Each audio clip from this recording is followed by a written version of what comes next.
Good morning to everyone. Today I have for a test ride Royal Enfield Thunderbird 350. Thanks to my friend. I have it, and it will be my pleasure to test the bike. He asked me a couple of times to ride the bike. I rode it a couple of times yesterday and the day before. And what I'm gonna do now, guys, I will give you my honest opinion about it. Let's start first with the overview. Actually, the bike looks really nice. I like everything. It's like a classic shape of motorcycle from 80s, 90s. I like everything. I like the shape of the petrol tank. I like the double seat, and it's made really well. I like this chrome finishing, and all the details are nice. I like the bike, how it looks like. It is model 2016. Has a, as you can see, LED light. Can you turn on the light? Yeah, you can see how is the light is nice. The design is nice, no doubt. I have nothing to say. It hasn't got ABS, it's just the standard brakes, and of course it's coming with this, as the Indian said, chicken grill. Yeah, chicken grill. For European people, we don't know what exactly is the purpose of that, but when the women sitting on the bikes, they always put the two feet on the left side, and it's actually to protect their clothes to go under. Yeah, what? It's a sari guard. Sari guard, yeah, just to protect their clothes to go around the wheel. So this is an all Indian bikes. They coming with this straight on from the shop. Even Royal Enfield Himalaya coming with this, but you can remove it if you don't need it. Okay, so the engine is 350 cc. It's deliver 19 horsepower, 19 horsepower. So this is not a really powerful bike, and the weight of this motorcycle is 192 Yeah, 192 kilograms. So it's not a light bike. It's actually a very heavy bike, and you really feel the weight when you start even riding. And it has the very similar frame as the classic. It's almost the same, maybe. Is it the frame the same as the classic? More or less. More or less the same. So at least what I can see now at the moment. I already tested classic 500. So this is 350, and this is 2016, which is 6 years younger than the one I tested. So let's talk about the dashboard here. All right. It's again classic view, a nice speedometer on the left side, RPMs on the right hand side, a digital clock here with a couple of options for average mileage, the total mileage, trip A, trip B, kilometers per hour, and stuff like that. Just the standard things, nothing so impressive and serious. I don't think that to ride a motorcycle you need much than that. It hasn't got gear counter, which some people find like a big minus, but I don't think that is something so necessary. The mirrors actually are good. The visibility in the mirrors is good. The position is good. Handlebar position is good. Actually, I got this straight position, and somehow I like it. All right, now important truth. Let's go to ride it. Start the engine first.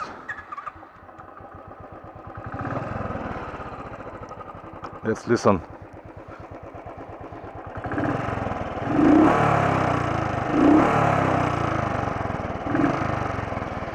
The classic sound. One of the pros, it has Kickstarter also, so if you have a dead battery, you can start the bike with Kickstarter. Alright, let's go to ride, guys. I will make here a simple loop around this empty road, which is a big success because it is almost impossible to find an empty road in India, but we're lucky, yeah? Alright, and then I will come back here and pick up my friend Sobrata as a passenger, just to ride as a passenger, because most of the guys here buying these motorcycles to use it with the passenger. Alright, let's ride.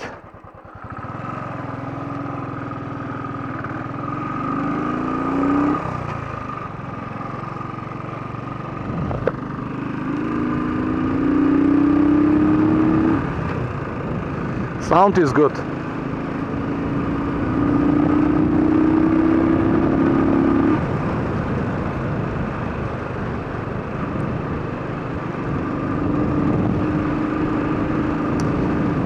having a 19 horsepower, this bike is not really powerful. But what I noticed, especially yesterday when I have to ride it around the city, it's, how I have to say, the Himalaya is 25 horsepower, 24 something. This is 19. It's only 5 horsepower difference. But guys, it's a huge difference in the term of what you feel, how you feel it. And I feel the Himalaya like a 20 horsepower more. So this is really low powered engine, under powered engine. I don't know how they do it this way. Maybe something wrong with the carburetor. It is carburetor, it is not a fuel injection system, but it is not right for me. Anyway, I'm not gonna blame Royal Enfield. I just will tell you what I think. In the terms of easy to maneuver or to control the bike or to riding around the city, I was very disappointed yesterday, because it is still heavy bike. It's only 200 kilograms, but I don't know why I feel it heavy. This is full gas.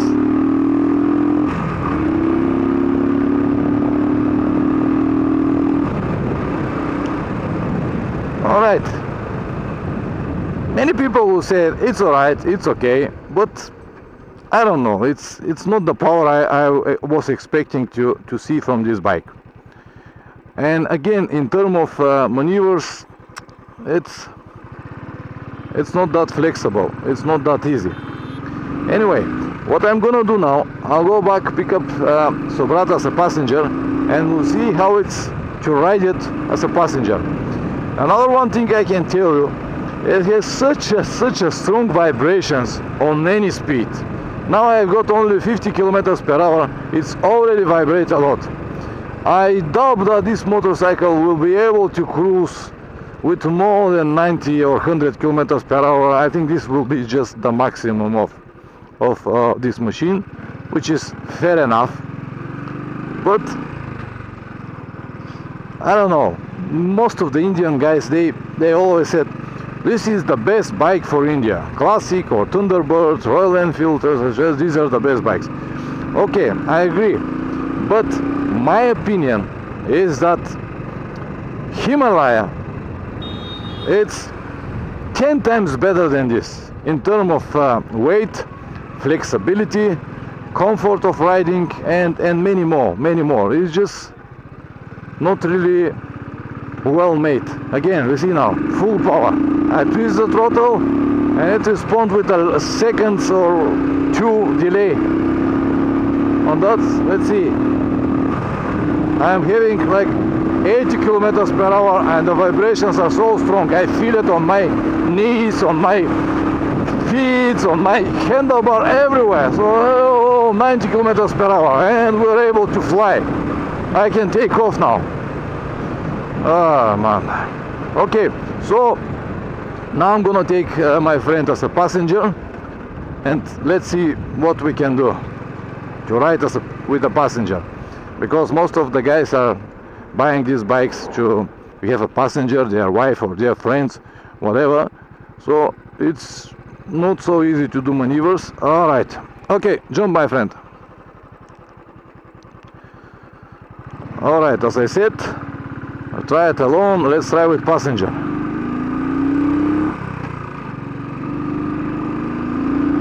Full power.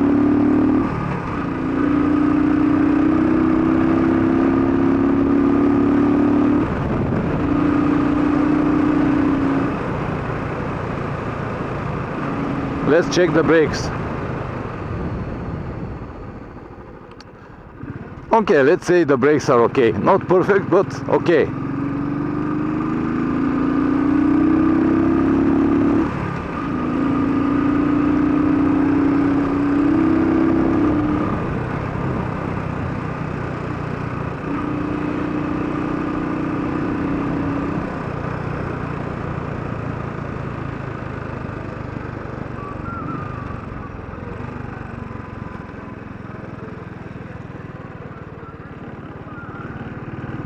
Second gear, and it's barely popping. 40. If I put third gear and twist the throttle, it happens nothing. I noticed this couple of times yesterday when we rode around the city, especially when you have to, when you have a little uphill, like just bridges or something like that. It was barely popping on the third gear. So around the city I noticed that it's useless to have more than third gear. You cannot have it. You put the fourth gear and the engine make like oh, and then you have the third gear and you're flying fourth and oh, so it hasn't got just enough power for two people. See, this is what we can get now. 70, 80, all right.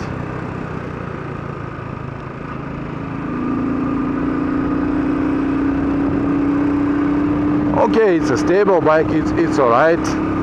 Once again, the brakes, you really need to grab the brakes hard, otherwise you cannot stop. All right, let's me U-turn and go back to the same position. Coming from Europe, for me it's always better to U-turn on the left side, but for Indian guys it's always better to do it on the right side. I don't know why, maybe because during the years you make more U-turns like this and you just get used to. You see now, full power. Full power.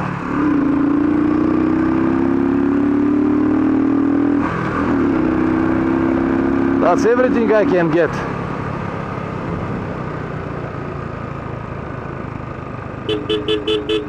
It has a nice horn, alright, I have to confess that.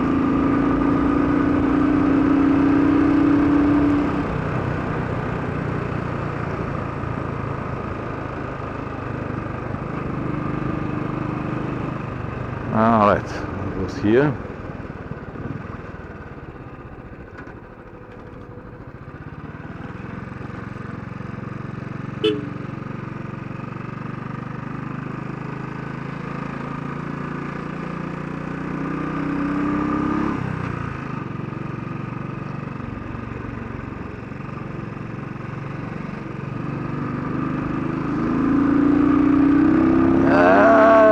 Come on, hippo! Yeah, I will use this phrase, which one was given to me from a friend of mine many years ago. We were talking about an old Mercedes, and I was very proud to have this car. And finally, I got my friend for ride just to drive around the city with my Mercedes. And I asked him, "What do you think about the car? Is it fast?" And he said, "Well, it is fast like a hippo in the mud." If you understand what I mean. So this is exactly the same. Flexible and fast like a hippo in the mud. Alright.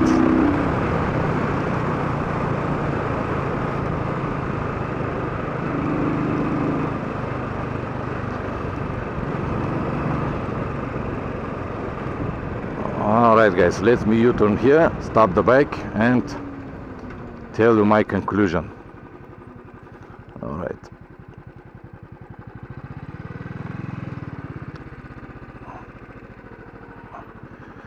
All right.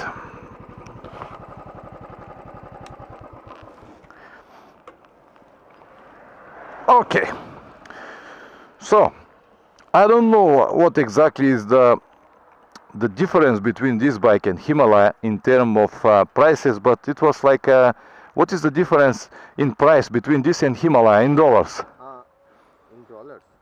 Roughly. You don't need to tell me exactly. I can tell you in Indian currency, it's 50 to 60,000 difference. 50 to 60,000.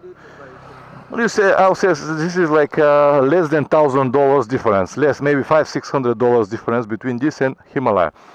Okay, so guys, I want to be totally honest. The bike is good. It's good bike. It's a classic bike. As I said, the dream of every Indian is to have this bike because this is the best bike. This is what Indians said. Okay, I will agree. For the price, for the engine, for the possibilities or whatever, it's very good bike, I will agree. But it is definitely not the best bike. So this is wrong. I know that I will hurt a lot of feelings of Indians, and even to my friend Subrata is not so happy with the review because he expects something else. But this is the reality. Many people say this is the best bike for India. In the term of prestige, yes. In the term of have the best brand of India, Royal Enfield, Yes, in the term of going around the city and popping with 40 kilometers per hour and feeling yourself cool, just shaking hands with your friends. Hey, how are you? See my new Thunderbird. I'm good. Oh, you're a rich man. Yeah, of course, I am rich man. I have a Thunderbird. I have a Royal Enfield Classic or Bullet or whatever. In all of these terms, yes, this is the best bike. But functionality is something absolutely different. Fashion and functionality, these are two different things. Am I right? So tell me your honest feelings and opinion about this bike after you own it for a couple of years and more than 30,000 kilometers. I feel that it's best for cruising. All right. Cruising in the highways. Okay. But it can handle 80 to 90 kilometers well. After that, it can't handle. Vibration is too much. Okay. Okay. And it's a 19 bhp engine. Yeah. So I think that if company provides more bhp, will be better. I mean, it's 22 or 25 bhp as it's the other model of Thunderbird, that is the 500cc of Thunderbird. Yeah. It's coming in it's 25 bhp. So Okay. if the company rise some standard of this bhp, I mean from 19 to 22 or 23 bhp, then it will be very good. Yeah, but they already have it, so you can order the 500cc and will be. What are your feeling about reliability? How is it okay and everything? It's good for roads, but it's not good for off-roading. Oh, okay. Okay, so this is the point. No, it is definitely not for off-road. It's visible, yeah. Yeah, and the braking power, it lacks somewhere it lacks. Yeah, I can confirm the brakes are not that great. Yeah. So are you happy with this purchase? Are you gonna keep this bike longer, or you will decide to buy something else maybe? It is good for city ride. It's not good for any other off-roading, or you can't take this bike to experiment some unknown places. Okay. Is it good to travel around the country? Many people are doing it. Yeah, many people doing it even with bicycles. I'm talking. Is it good? No. No. Obviously no. All right. Because of lack of power. Yeah. Not good brakes. Power, not good brakes, and in night time, in dark, you can't see. It's not clear. The lights are not good. Okay. So thank you very much, my friend. This is very, very useful, and I really hope, guys, that all of this will help someone to take the right decision, because I think it's time someone to say the truth and to bust these myths that this is Royal Enfield Classic, Bullet or Thunderbird are the best bike ever. No. Every bike has a purpose, and this bike has a purpose as well. To popping around the city, to feel cool, to have it just like a second. You have a car or maybe 2-3 more bikes, just to have it as a item in your garage. But it's not really useful for anything. The tank is of 20 liters. Yeah. So you can refuel it. Yeah. And you can ride long. Yeah. Okay. Is it really 20? Yeah, 20 liters. All right. So it's a big difference between others. It's a 20-liter tank. Okay, good. So it has 20 liters tank. I forgot to mention this. This is very. Something else you want to say about the bike? No, you have completed all the. All right. So, guys, thank you very much for watching. I really hope that this information will help at least one person to take the right decision. Don't forget to subscribe. And if you have any questions about this bike, I will link in the description below. I will link my friend Subrata Instagram or Facebook, so you can contact him and ask him if you have any more questions. And I really hope this will help some of you. Thank you very much for watching, and see you next time. Ciao.